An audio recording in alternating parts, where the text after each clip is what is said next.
Hello எல்லாருக்கும் வணக்கம். திரு ராஜமௌலி இயக்கத்தில் RRR திரைப்படத்தினுடைய ட்ரெய்லரை இன்றைக்கி லான்ச் பண்ணியிருக்காங்க. 2022 வருஷம் ரிலீஸ் ஆகக்கூடிய இந்திய படங்கள் லிஸ்ட்டு போட்டோம்னா இந்த படத்துக்கு எதிர்பார்ப்பு வேறு எந்த படத்துக்கும் கிடையாது. 5 லாங்குவேஜில் ரிலீஸ் பண்ணுறாங்க.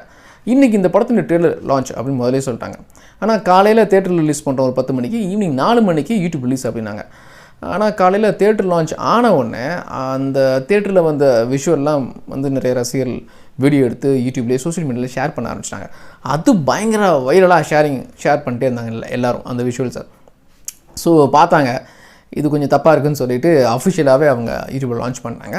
பட் எத்தனை லாங்குவேஜில் இந்த ட்ரெய்லர் லான்ச் ஆகிருக்கோ அத்தனை லாங்குவேஜ்லையுமே பெரிய ரெஸ்பான்ஸ். சூப்பராக இருக்குங்க ட்ரெய்லர். வேறு லெவலில் இருக்குது உண்மையிலே. பொதுவாகவே ராஜமௌலி அவருடைய படங்கள் எல்லாமே விஷுவலாக சூப்பராக இருக்கும், பிரம்மாண்டமாக இருக்கும். கதையும் நல்லாயிருக்கும், ஸ்க்ரீன் பிளே நல்லா தான் பண்ணியிருப்பாங்க. பட் அதெல்லாம் தாண்டி நமக்கு முதல்ல பிரமிப்பாக தெரியுது விஷுவல் தான். இந்த படத்துலையும் அவருக்கு இது முந்தைய படத்தெல்லாம் கம்பேர் பண்ணால் அதில் அந்த ஒட்டுமொத்த அவர் இயக்க படங்களுக்கும் எவ்வளோ விஷுவலாக எவ்வளோ சூப்பராக இருக்குமோ அது எல்லாம் சேர்த்து இந்த படத்தில் இருக்குது. KV விஜயேந்திர பிரசாத் ராஜமௌலியுடைய அவங்க அப்பா இந்த படத்தினுடைய மூலக்கதை எழுதியிருக்காரு. அதே சமயத்தில் வசனம் எழுதியிருக்காரு.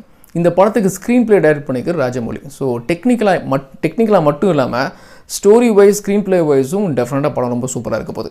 RRR திரைப்படம் உண்மையிலே வாழ்ந்த 2 போராட்ட வீரர்கள். ஒருத்தர் கொமரம் பீம், இன்னொருத்தர் அல்லூரி சீதாராம் ராமராஜு.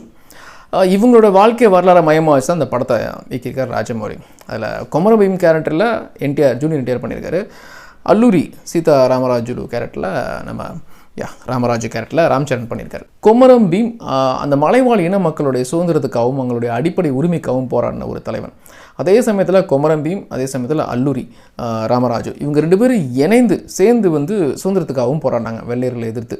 ஸோ இதை அடிப்படையாக வச்சு தான் கதை எழுதியிருக்காங்க. விஷுவலாக பார்க்கும்போது அந்த பிரமிப்பு, அந்த கதையினுடைய தாக்கம் எல்லாமே நமக்கு தெரியுது. பட் இவங்க 2 பேர் கேரக்டரையும் எப்படி ஜஸ்டிஃபை பண்ணியிருப்பாங்க அப்படின்னு ஸ்க்ரீனில் பார்க்க ஆவலாக இருந்துச்சு. ட்ரெய்லர் பார்க்கும்போது நமக்கு நிறைய விஷயங்கள் பிரமிப்பாக இருக்குது. அது முக்கியமாக என்ன சொல்கிறதா இருந்தால் 2 பேரும் ஃப்ரெண்ட்ஸ் மாதிரி தான் அந்த ட்ரெய்லரில் காட்டுறாங்க. ஒரு ஸ்டேஜில் ஃபைட் பண்ணுற மாதிரியும் காட்டுறாங்க. அதுக்கப்புறம் சேர்ந்து சுதந்திர போராட்டத்துக்காக போராடுற மாதிரியும் காட்டுறாங்க.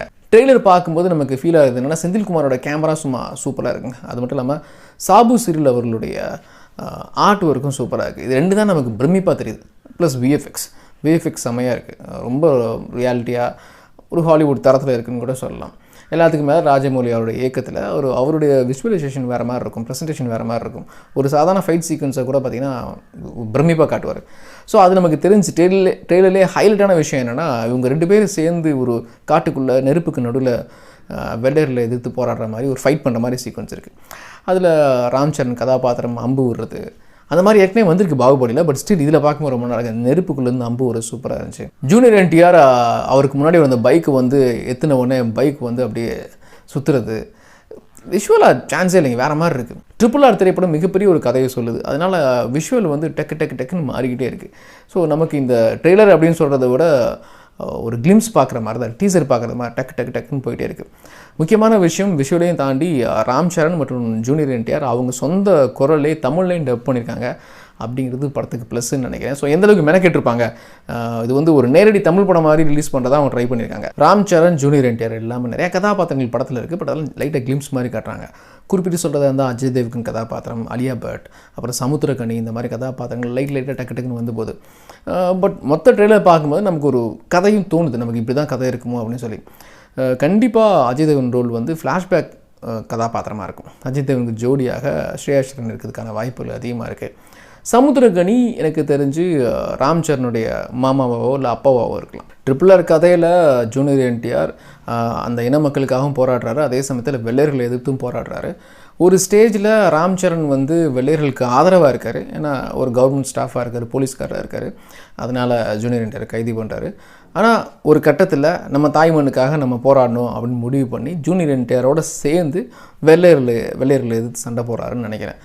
ட்ரெய்லர் பார்க்கும்போது அப்படி தான் தெரியுது. பொதுவாக இந்த மாதிரி சுதந்திர போராட்ட கதைகள் அப்படிலாம் எடுத்து நம்ம படமாக்கும்போது சுவாரஸ்யமான சம்பவங்கள் பெருசாக இருக்காது.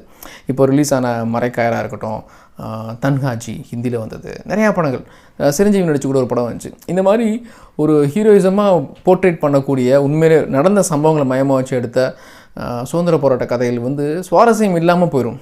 ஏன்னா ட்விஸ்ட் அண்ட் டர்ன்ஸ் அதிகமாக இருக்காது அந்த கதையில். ஸோ ஏன்னா நான் சொன்ன 3 படங்களுமே எதிர்பார்த்த அளவுக்கு விஷுவலாக பெருசாக இல்லை. படங்கள் வெற்றி பெற்றது, வசூல்லாம் கிடைச்சது, அதையெல்லாம் தாண்டி ஸ்க்ரீன் பிளேயாக ஒரு சினிமேட்டிக்காக இருக்காது. ஆனால் RRR திரைப்படத்தை பார்க்கும்போது அப்படி தெரியல. உண்மையிலே அந்த திரை கதையில் நிறையா ட்விஸ்ட் இருக்கும், ஒரு சினிமேட்டிக்கான விஷயம் நிறையா இருக்கிற மாதிரி இருக்குது. ப்ளஸ் விஷுவலும் செம்மையாக இருக்குங்க. ஆரம்பத்துலேருந்து எண்டு வரைக்கும் அவங்க காமிச்ச எல்லா ஷாட்டுமே சூப்பராக இருக்குது. அந்த ஒரு பெரிய ஒரு ட்ரக்கு வெடித்து தண்ணிக்குள்ளே இருக்குது, 2 பேர் தண்ணிக்குள்ளே ஓடி வர மாதிரி ஒரு ஷாட் இருக்குது. நிறையாது அந்த ஒரு போராட்ட களம் மாதிரி ஒன்று காட்டுறாங்க. முக்கியமாக அந்த நெருப்புக்குள்ளே நடக்கிற ஃபைட்டு, அந்த புலியை பிடிக்கும்போது அந்த NTR கத்துறது, ஜூனியர் NTR கத்துறது, இவர் அந்த பாக்ஸிங் அதை குத்தி அதை தெரித்து அதை கிழிஞ்சி கத்துறது. ஸோ எல்லாமே விஷுவலைசேஷன் வேறு லெவலில் இருக்குது. ஜஸ்ட் ஒரு சுதந்திர போராட்ட கதை அப்படிங்கிறத தாண்டி நட்பு, காதல், துரோகம், பழிவாங்கல் இப்படின்னு சொல்லி நிறையா ஃப்ளேவர் படத்தில் இருக்கும்னு நினைக்கிறேன். ஸோ ராஜமௌலியுடைய ஸ்க்ரீன் ப்ரெசன்டேஷன் அப்படி தான் இருக்கும். RRR திரைப்படம் January 7 உலகம் முழுக்க ரிலீஸ் ஆகுது. தமிழ்நாட்டை பொறுத்த வரைக்கும் இந்த படத்தை பெருசாக கிராண்டியராக ரிலீஸ் பண்ணுறாங்க. ப்ளஸ் இந்த படம் ரிலீஸ் ஆகி ஒரு வாரத்திலே தமிழில் வலிமை திரைப்படம் ரிலீஸ் ஆகுது.